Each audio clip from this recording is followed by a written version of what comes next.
जय हिंद साथियों, आज हम 10 से रिलेटेड अगला वीडियो लेकर आए हैं और उस टॉपिक का नाम है नो या नोज हाउ टू।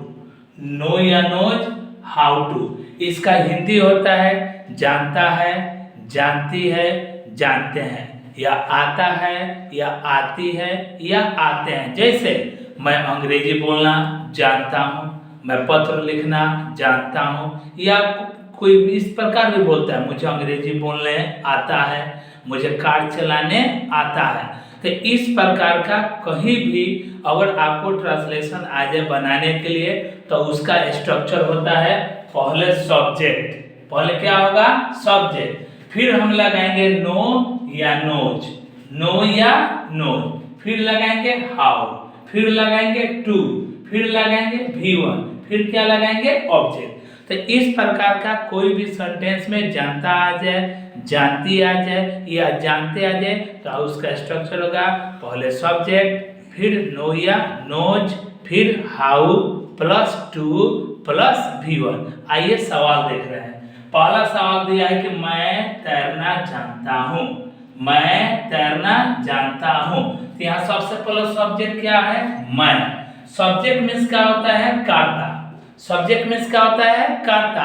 और कर्ता किसे कहते हैं जो काम करता है, कर्ता किसे कहते हैं जो काम करता है। तो तैरने का काम कौन कर रहा है मैं, यहाँ सब्जेक्ट क्या हो गया आई। और आपको पहले ही मालूम है कि अगर सब्जेक्ट का स्थान पर ही रहेगा या सी रहेगा या नाम रहेगा या इट रहेगा तबे हम एस लगाते हैं। तो यहाँ ही सी नाम नहीं है इसलिए हम क्या लगाएंगे नो, तो होगा आई नो। फिर क्या लगाएंगे हाउ, फिर क्या लगाएंगे टू, उसके बाद क्या लगाएंगे भर। तो भर का पहचान है खाना, पीना, जाना, हंसना। फिर क्या है तैरना, तैरना के क्या हो जाएगा स्विम। तो मैं तैरना जानता हूँ I know how to swim, मैं तैरना जानता हूँ I know how to swim. अगला सवाल, राम पत्र लिखना जानता है। तो यहाँ सब्जेक्ट क्या है बाबू राम, सब्जेक्ट क्या है राम। और आप पहले से जानते हैं कि जब सब्जेक्ट आ जाएगा ही, चाहे सी, चाहे ना, तो हम क्या लगाते हैं एस।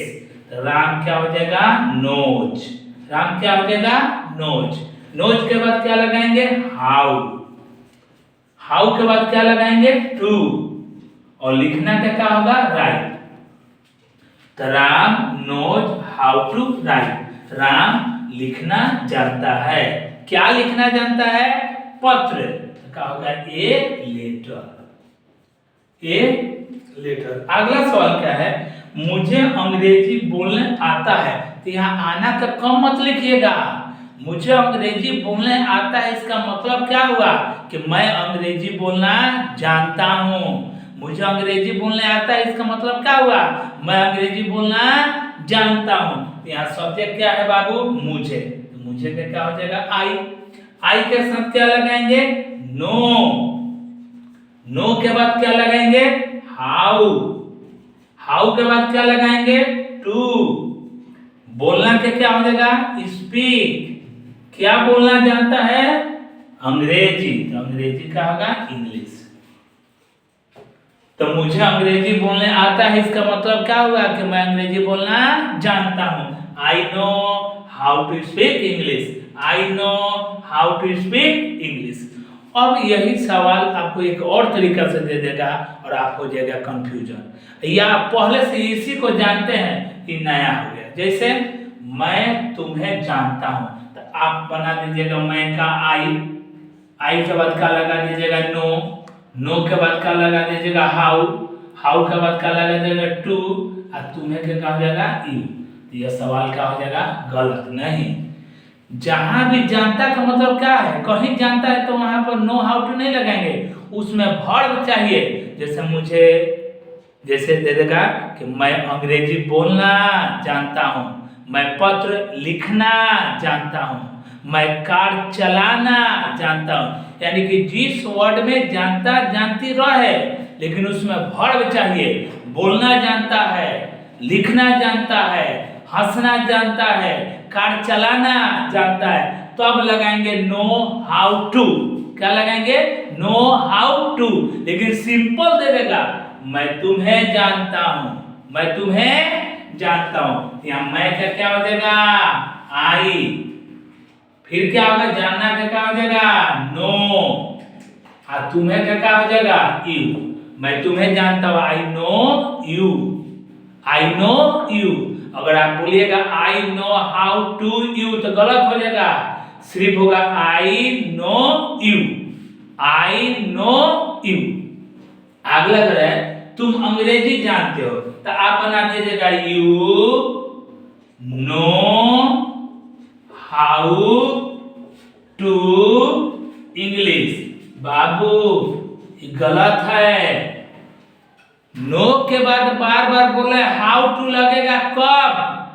जब उस वाक्य में वर्ब रहेगा तब। वर्ब का मतलब मैं अंग्रेजी बोलना जानता हूं, मैं पत्र लिखना जानता हूं, मैं कार चलाना जानता हूं। यानी जानना वर्ड के साथ वर्ब रहेगा तभी हाउ टू लगेगा।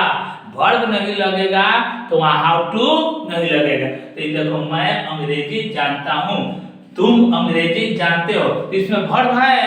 नहीं है। इसमें वर्ब है? नहीं है। तो वर्ब रहेगा तभी हाउ टू लगाएंगे, वर्ब नहीं रहेगा। सिंपल बनाना है। क्या बनाना है? सिंपल। तो तुम का क्या हो जाएगा? यू।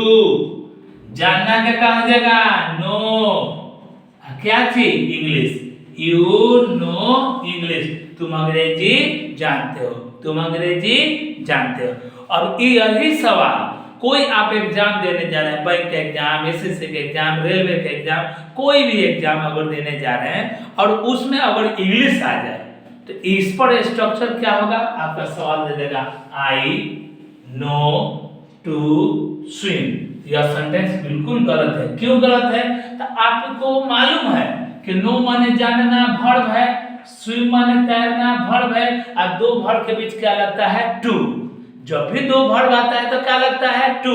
लेकिन आप याद रख लीजिएगा, अगर किसी भी सेंटेंस में दो वर्ब रहेगा तो पहला वर्ब के बाद टू लगाएंगे। लेकिन अगर पहला वर्ब यहाँ नो आ जाए, क्या आ जाए? नो आ जाए, या पहला वर्ब लर्न आ जाए तो वहां टू नहीं लगाएंगे। क्या लगाएंगे? How to. क्या लगाएंगे? How to. जैसे यही सी आंसर हो जाएगा I know how to swim. I know how to swim.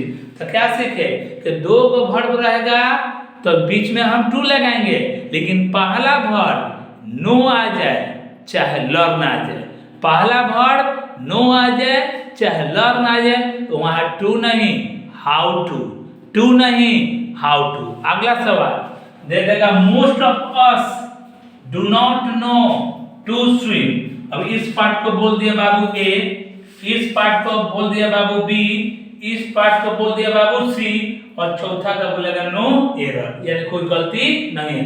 तो आप तो ये मालूम है, आपको तो यही नो है कि नो माने जानना वर्ब है, स्विम माने तैरना वर्ब है, और आप जानते हैं दो वर्ब रहता है तो बीच में क्या लगता है? टू।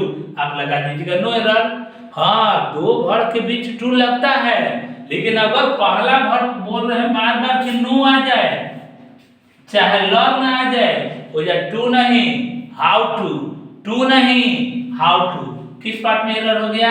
सी में। टू नहीं होगा, क्या हो जाएगा? How to. कोई दिक्कत? तो वीडियो अच्छा लगेगा तो आप लाइक दीजिए, बहुत सारा प्यार दीजिए।